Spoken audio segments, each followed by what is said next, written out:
संभाजी महाराजांना औरंगजेबानं कसं मारलं। सर्वात आधी संभाजी महाराजांना इराणमध्ये गुन्हेगारीचा पोशाख असतो तसं तख्ताकुला घालण्यात आला।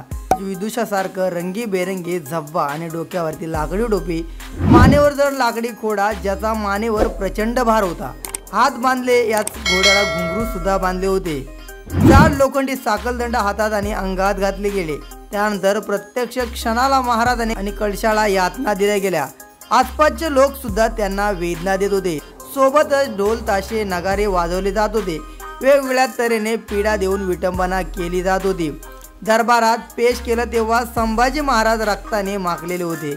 एवढ्या वेदना देऊन सुद्धा संभाजी महाराजांनी औरंगजेबापुढे मान लवली नाही।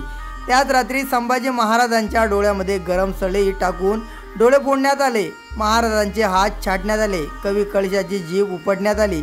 त्यानंतर स्वाभिमानाने संभाजी महाराजांनी अन्नत्याग केला। त्यांची कातडी सोडण्यात आली। त्यानंतर संभाजी महाराजांचं मुंडकं तलवारीने छाटण्यात आलं। संभाजी महाराजांचं शिर वेगळं केल्यावर त्यात भुस्सा भरून भाड्यावरती खोचत ते शहरात जागोजागी फिरवण्यात आलं। मग त्यांचा छिन्न विछिन्न देह वडू गावात फेकून देण्यात आला। जगाच्या इतिहासात एखाद्या पर्वतासारखा छातीवर वार झेलत मृत्यूला स्वाभिमानाने कवटाळणारा राजा झाला। असा काळजात थरकाप उडवणाऱ्या यातना देऊन या राजानं मरण पत्करलं, पण औरंगजेबापुढे मान झुकवली नाही। गुडघे तर दूरच पण आपला इतिहास याच वीराच्या रक्ताने माखलेला आहे। तर काही जाणकारांच्या मते मग प्रत्यक्षात यातना भाव कसा असेल। राजांना ज्या पद्धतीनं मारण्यात आलं ते खरोखरच एक दुर्दैवी होतं।